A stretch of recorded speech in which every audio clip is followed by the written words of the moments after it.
नाज़रीन आम ख़बर जॻह शेयर कंदा हलूं। नापरकोट पुलिस SHO अब्दुल शकूर लाखो ऐं संदन टीम पारां पुलिस मुक़ाबले में घुर्बल ॾुआरी हैरदीन तेगाणी खे मारण खां पोइ SSP शिकारपुर तनवीर हुसैन दुनियो नापरकोट पुलिस खे मुबारकबाद ॾियण ऐं प्रेस कॉन्फ्रेंस करण नापरकोट थाणे पहुतो।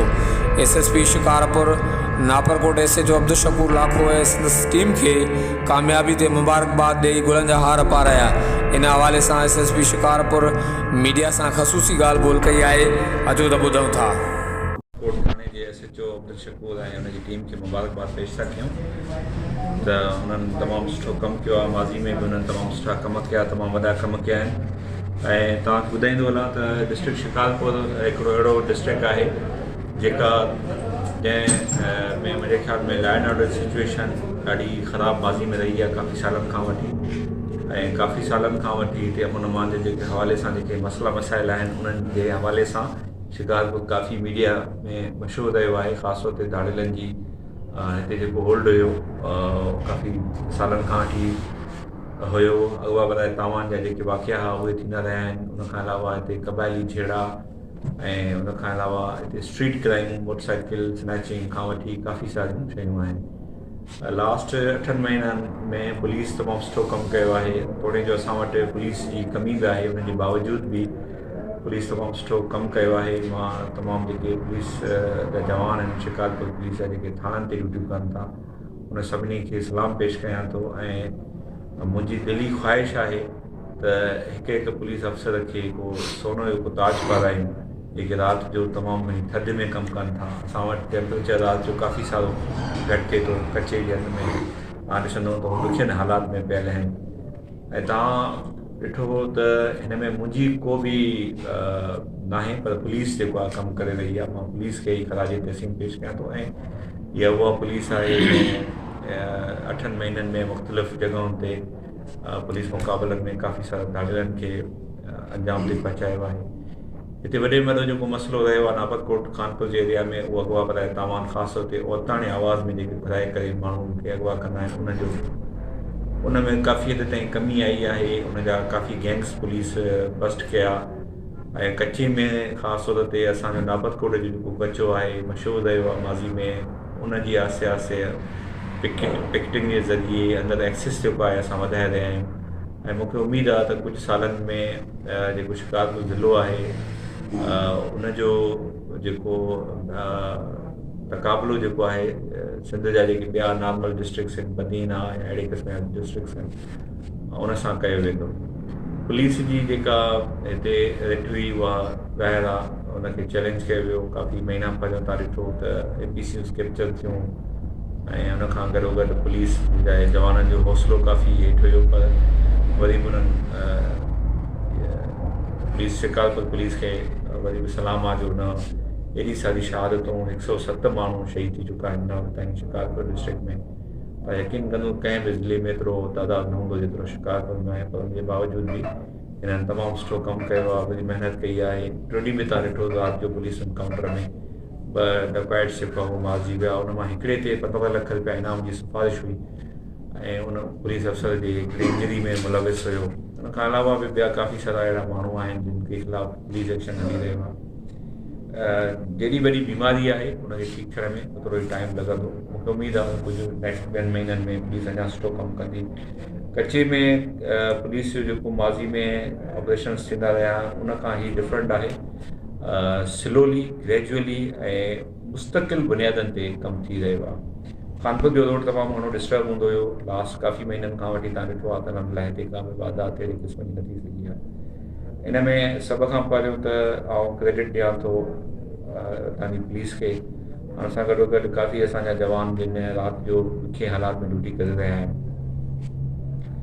मुंहिंजो हिते जेका तैनाती थी आहे मूंखां पोइ बि इनशाला जेके बि पुलिस अफ़सर ईंदो उनखे इहे जेके रोड ते तव्हां चौकियूं ॾिसो था, कचे में जेके चौकियूं ॾिसो था, इहे इनशाला असां परमनेंट बुनियाद ते अगरि आबाद रहियूं त मां सम्झां थो त धाड़ेल जो ख़ात्मो ईंदो।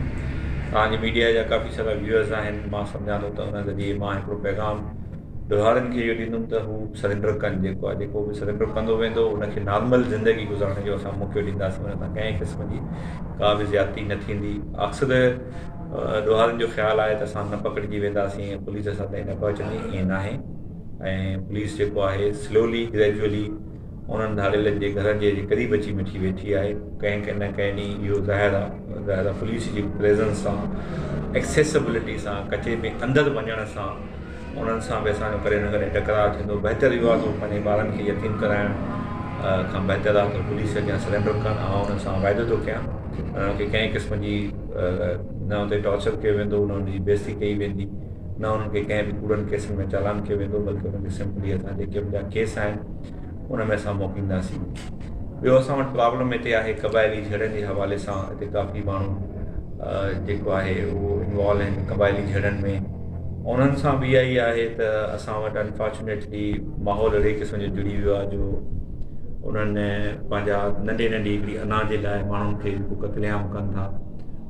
रोकणु त ॾाढो ॾुखियो कमु आहे। ज़ाहिर आहे त इहो हिकिड़े माण्हू ते पुलिस सां नथा बीहारे सघूं ऐं उनजी मूवमेंट खे वॉच नथा करे सघूं, पर ओवरऑल मुंहिंजी कोशिशि इहा ई आहे त जेके उतां जा माण्हू जेके क़बाइली झड़नि में इन्वॉल्व आहिनि उहे बि पंहिंजा मामला सिधा कनि, उन्हनि जे ख़िलाफ़ बि एक्शन।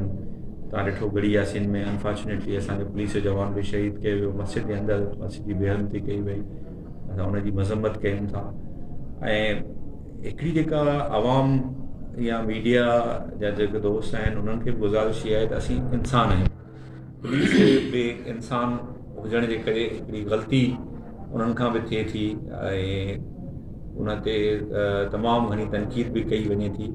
पर गॾोगॾु उनजी अगरि तव्हां इस्लाही तनक़ीद कंदो या कंहिं ॾींहुं तव्हांजा जेके मीडिया जा दोस्त काफ़ी सारा कंदा बि हूंदा, कॾहिं इन्हनि पुलिस जे जवाननि ते बि का स्टोरी ठाहियो, उन्हनि जे घरनि में वञो, ॾिसो त हू 14 कलाक ड्यूटी खां पोइ जॾहिं घर वञनि था उनजा घर बि एॾा सुठा कोन्हनि खे। मूंखे कंहिं पुलिस जे जवान हिकिड़े एप्लीकेशन ॾिनी, साईं मुंहिंजो घर मूंखे ठहिराइणो आहे। मां हुनखे चुना तूं कूड़ थो ॻाल्हाए, तूं मोकल लाइ कूड़ थो लिखी। और मूं हुनजी इंक्वायरी लाइ हिकिड़े अफ़सर पंहिंजे जवान खे मोकिलियो। मां पुलिस अफ़सर जे घर जा मां चयोमांसि हुनजी फ़ोटो कढी अची, वाक़ई हुनजी छिति टुटल आहे जीअं उहो ॻाल्हि करे थो या न। त अक्सर पुलिस जे जवाननि जा ॾिठा हूंदा त हुनजा वीचारनि जा कचा घर आहिनि, पोइ राति जो सॼी राति करे ड्यूटी वञनि था। हिन ते बि कॾहिं तव्हां स्टोरी ठाहिजो। मुंहिंजी तव्हांजी इहा अपील आहे, गुज़ारिश आहे। उन्हनि माण्हुनि जा जेके पुलिस जे जवाननि जा जेके मुश्किल हालात में उहे ड्यूटी कनि था उहे बि ॾिसो। राति जो केॾी थधि आहे, उजागो करणु ॾाढो ॾुखियो आहे कमु आहे। इंसान खे राति सभु इंसान सुता पिया आहिनि, जानवरनि खे बि निंड अची वञे थी, पर पुलिस जो जवान तव्हांखे राति जो सॼी राति रोड ते नज़र ईंदो हूंदो। सुबुह जो वीचारो मोटरसाइकिल काईंदो, वरी पंहिंजे घर वेंदो, त ॾाढा मुश्किल हालात में ड्यूटी करे रही आहे। तंहिं करे तव्हांखे इहा गुज़ारिश आहे त उनजो साथ ॾियो। तव्हां ॿियो न त पंहिंजे लफ़्ज़नि सां, पंहिंजे अखरनि सां, पंहिंजी कैमरा जी मदद सां उनजी ॾुखी ज़िंदगी बि माण्हुनि खे ॾेखारियो थो कहिड़ी ॾुखी ज़िंदगी गुज़ारनि था। जॾहिं कंहिंजे पुलिस वारे जे भरिसां टपो त उनखे चयोसि वाह शाबाश तूं यार तमामु सुठो कमु करे रहियो आहे। थी सघे थो उनजी दिलि ख़ुशि थी वेंदी, उनखे न असां उनजी पघार वधाए सघूं था, न असां उनखे ॿियो कुझु ॾेई सघूं था, पर उनजी दिलि ई ख़ुशि करे तॾहिं बि मां सम्झां थो इहो तमामु सुठो अज़ीम कमु आहे। उनखां अलावा जेके स्ट्रीट क्राइम में मोटरसाइकिल स्नैचिंग्स आहिनि उन ते बि पुलिस कमु करे रही आहे। असां वटि का बि अलादीन जो चिराग कोन्हे को, असीं सभु इंसान आहियूं ऐं जेका इंसानी जेका सलाहियतूं आहिनि उनजी मैक्सिमम इस्तेमालु करे कोशिशि करे रहिया आहियूं मिली जुली करे त जेको क्रिमिनल फैक्टर आहे उहो शिकारपुर डिस्ट्रिक्ट मां घटि में घटि थिए। ऐं तव्हां सभिनी ॾिठो हूंदो त शिकारपुर डिस्ट्रिक्ट में क्राइम रेशो में काफ़ी कमी आई आहे। किथे सर्च बि ईंदी आहे कंहिं महीने में, कंहिं महीने में घटिताई बि थिए थी। ओवरऑल खानपुर जी जेकॾहिं मां ॻाल्हि कयां त असां वटि काफ़ी हालात बहितर थी विया आहिनि जेका मुंहिंजे महसूसु थिया आहिनि। ऐं बक़ाया आउं कोशिशि कंदो रहंदुमि, पुलिस कोशिशि कंदी रहंदी। असांजा घर हिते आहिनि, असांजा घरनि खे जेको असांजो माहौल आहे असां उनखे सुठो ॾियूं। असांजो जेकॾहिं ॿार घर खां ॿाहिरि निकिरे, असांजा ॿार ॿाहिरि निकिरनि त असांखे इहो ख़ौफ़ वहम न हुजे त असांजा ॿार अगवा थी वेंदा, उनखां मोटरसाइकिल चोरी थी वेंदी। इन में तव्हांजो रोल तमामु वधीक अहम आहे। असां आहियूं पुलिस कमु करे पई, पर तव्हां एज़ अ मीडिया जा जेके पर्सन आहिनि, तव्हां जेके बि हिते वेठा आहियूं, इन सभिनी जो रोल बि तमामु हिन में अहम आहे त तीअं तव्हांजो जेको ही कैमरा आहे इन सां न सिर्फ़ु तव्हां असांजूं पुलिस अफ़सरनि जूं बल्कि तव्हां इहो बि ॾिसो त क्रिमिनल्स जूं जेके अंजाम छा था थियनि, ताकी थी सघे थो तव्हांजे कंहिं वीडियो जी क्लिप सां हुनखे क्रिमिनल खे अहसासु थिए त यार ही क्रिमिनल खे बचे त कुझु बि कोन्ह थो, छो त हीअ हराम जो जेको पैसो कमाइनि था उहो बचे उन्हनि जो कुझु बि नथो ऐं अंजाम जो ख़राबु थिए थो। अलाह पाक खे नाराज़ कनि था। अलाह पाक जी मख़लूक खे नाराज़ करणु अलाह पाक जी नाराज़गी आहे। हे जेके कचे में धाड़ियल खणी था वञनि हुन सां इंसानियत खां किरियल हरकतूं कयूं वञनि थियूं। तव्हां सभिनी खे इन्हनि हरकतुनि जो इल्मु बि आहे त जेको अलाह पाक खे नाराज़ कंदो ज़ाहिर ॻाल्हि आहे अलाह पाक जी लाठी बे आवाज़ आहे। कॾहिं न कॾहिं उन्हनि जा इहे अंजाम थियनि था जेको आहे ऐं अहिड़ा अंजाम करण खां बहितरात उहे तौबा ताइब थियनि, पुलिस सरेंडर कनि, पंहिंजे गुनाहनि जी माफ़ी वठनि ऐं हुन सां फ़ाइदो थो कयां त हुनखे नॉर्मल ज़िंदगी गुज़ारण में मां हुनजो हिसो हुन में विझंदुमि पंहिंजो जेको आहे, ताकी हुनजे ख़िलाफ़ु पुलिस इहे कॾहिं बि अगरि तौबा ताइब थी करे अचे थो त तौबा ताइब जो दर त अलाह पाक त कॾहिं नथो बंदि करे। पर एज़ अ पुलिस ऑफिसर मुंहिंजी ख़्वाहिश आहे त जेके जिन माण्हुनि जे ख़िलाफ़ु केसिस आहिनि उहे पाण खे सरेंडर करे जेल हलिया वञनि। उन्हनि जे लाइ उनजी बहितरी आहे, उनजी औलाद जी बहितरी आहे। ज़िंदा रहंदा ज़ाहिर आहे पंहिंजी फैमिली खे वधि टाइम ॾींदा, बाक़ी मरणो त सभु कंहिंखे आहे। ऐं मां अॼु वरी आख़िर में लास्ट में तमामु ख़ुशी ऐं प्राउड सां शकूर जेको आहे असांजे सिंध पुलिस जो हिकिड़ो अनमोल हीरो आहे ऐं यकीन कयो जेकॾहिं मुंहिंजे सर ते दिलि चवे थी त जेको आउं ताज पारायां हिनखे, ताज हिनखे गुलनि जो हार विधो आहे पर मांजी दिलि चवे थी त शकूर खे कमु करे ऐं मूंखे उमेदु आहे तव्हां बि हुनखे एप्रिशिएट कंदव ऐं तव्हां असांजो असुलु हीरो जेको आहे हे बीठो आहे जेको आहे मुकमल सहकार अथसि असांजी press hero of Sindh police जेको आहे हिन तमामु घणो कमु कयो आहे सिंध पुलिस लाइ ऐं असांजे जवाननि जो जेको शहादतूं थियूं उन्हनि जा जेके माण्हू हुआ उहे बि हिन ई जे ज़रिए जेको आहे हुनजो ख़ात्मो आयो। उन खां अलावा हिन ॾींहुं राति महिनत कई आहे, कचे में पके में ॻोठ बि मां गॾु छॾियांसि थो जेको आहे, जेको हाणे मूंखे माइट सुञाणीनि ई कोन था, मां वञा थो हुते। बहरहाल हिन जी टीम खे वधि में वधि शाबाश मां इहो ई चई सघां थो पंहिंजे लफ़्ज़नि सां ऐं मां हिन जी टीम खे सलाम पेश कयां थो जंहिं एॾा सुठा सुठा कमु कया। तव्हांजी महिरबानी। जी शकूर साहब, केसनि जी तफ़सील फ़िलहाल मूं वटि कोन आई आहे। असुल में ही हाणे जीअं सुबुह जो इंसिडेंट थियो उन टाइम राति मूंखे लेट नाइट ऐं जागण जे करे मूं अञा डिटेल न वरिती आहे। वठूं पिया अञा। अच्छा हूअं ज़िले में घणा मुक़ाबला थिया आहिनि, घणा ॾोहारी? ऐं मां ॻणियां कोन थो सवाल आहे तनवीर अहमद तुंहिंजो साहब वॾो नालो आहे, सही नालो पूरी सिंध में तव्हांजो हिकिड़ो एज़ ए एस पी वॾो नालो आहे। छा सम्झो था त शिकारपुर ज़िले में ॾोह त ठीकु आहे वक़्ती तौर ते ख़तमु थियो आहे पर ॾोहारी जो अंजाम अञा ताईं छा सम्झो था कुझु टाइम ते? हिकु इहो सुवालु आहे। ॿियो सुवालु आहे त बिजाराणी ते हाणे तकरार खे कोई 10 साल गुज़री विया आहिनि, तव्हांजे अचण खां पोइ इहो त सुवालु उभिरे थो त नागरकोट जी हद बि आहे, बेगुनाह माण्हू तक़रीबन 50-60 माण्हू मरी, इन लाइ तव्हां कुझु कयो आहे?